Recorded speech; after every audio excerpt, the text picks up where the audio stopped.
In this video, I will be showing you how to make an address label in Canva. Let's get started.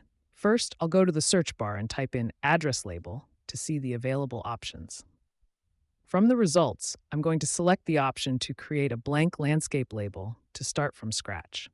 Once the canvas opens, I'll head over to the Elements tab and select a square shape.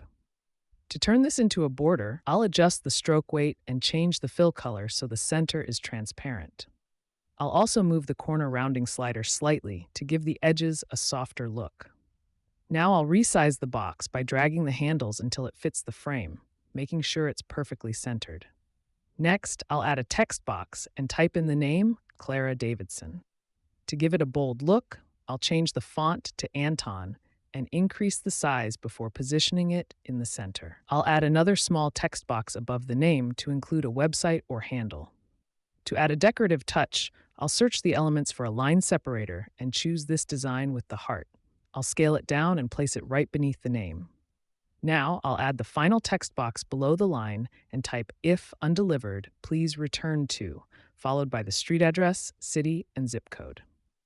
I'll switch this font to Playfair Display and adjust the size so it fits neatly at the bottom. Finally, I'll do some quick repositioning to ensure all the elements are aligned and look professional. And that's it. You now have a professional-looking address label ready to print.